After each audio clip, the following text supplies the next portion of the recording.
The Engineering Notebook. Perhaps the least favorite part of the robotics. However, the most crucial. Okay, I'm done being funny. So let me put this in perspective for you. Um, I have been doing robotics now, let me see, 5 years. And last year we did not compete in First Tech Challenge. We switched over to Vex. Now we could have had some teams that actually went to competition if things with all this COVID stuff didn't happen.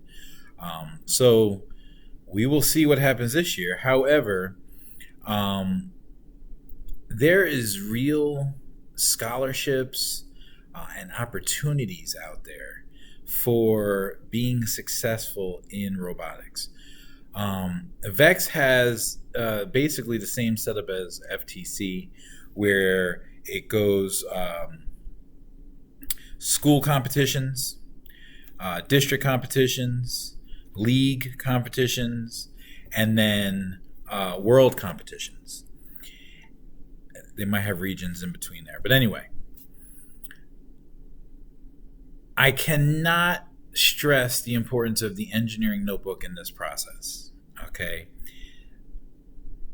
The last year that we did First Tech Challenge, I actually had to be a judge for the FTC competition.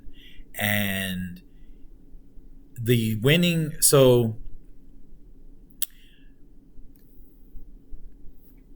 I was judging the high school kids, not my own kids. And in the high school competition, or the high school part of the competition, the two teams that came down to the two teams, the first and second place, they scored exactly the same. They literally had a tie in their robot's ability. Because the way that the competitions work, it's not like BattleBots where they're fighting. You have specific things that you have to accomplish. Different every year. It's a different type of challenge. Well, these two robots both met their challenges perfectly and scored the same exact number of points. The winning team came down to the engineering notebook. What was in their engineering notebook, what they did, how well they planned it out. It was a superb engineering notebook. And when I was judging, both of the engineering notebooks were good. They were both good. But the first place team really just went above and beyond. And I mean, they had perfect layout, perfect, like their table of contents, it said this page, but then they had tabs to literally take you to that section, that page, spot on.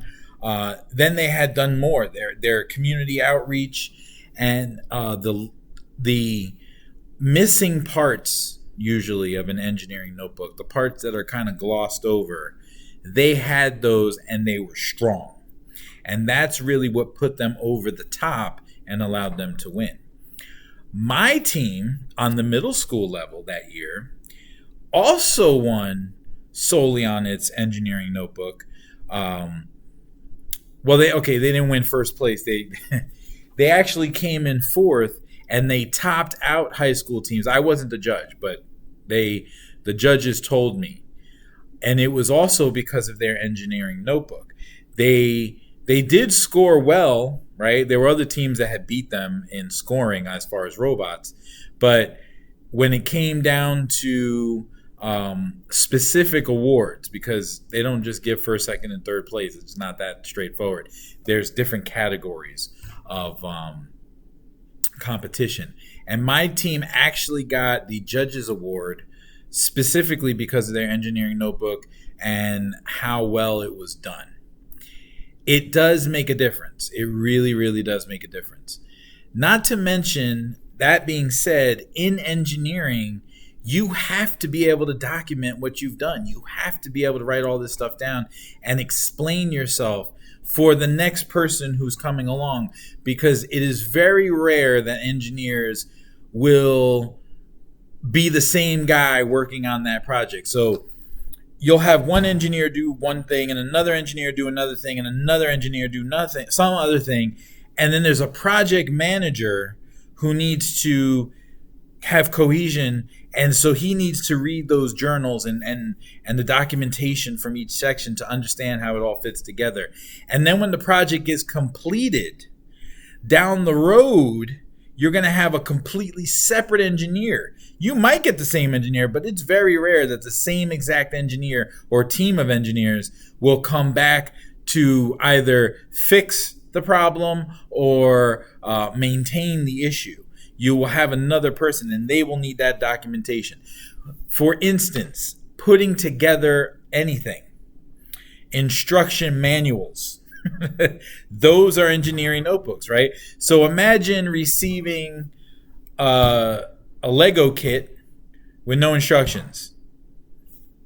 Figure it out, right? Going to IKEA and purchasing a bed or, a desk, and only knowing what the final product looks like because you saw it in the store, but not knowing how the pieces fit and the screws go or how this all fits together. And there you got a bunch of stuff, put it together. Good luck.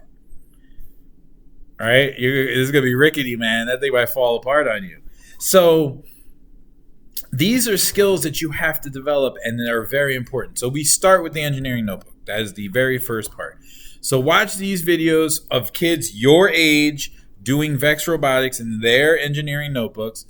This year it's going to be very different because you are doing it by yourself. So instead of having a hard copy that you're actually going to print out, you'll do it your choice. You can do Google Docs, you could do Google Slides, or some other type of software, whatever happens to work for you. But I want you to start building these skills. So today it's really just watch the videos and get an understanding of what it is. And then for the rest of the week, you are going to start your engineering notebook, and then you'll turn in your progress. And then as we start building out the robot, then you'll add more to it. And basically each day that you're working on it, you'll be keeping this log. That's what this is. An engineering notebook is a log of the work that you've done and what you've done and how you did it. Problem solving. Oh, this is a problem, and I figured it out because I did this, right? But we'll get into more of that. But get an idea, watch these videos, learn from kids your age, and we'll do more as the week goes on.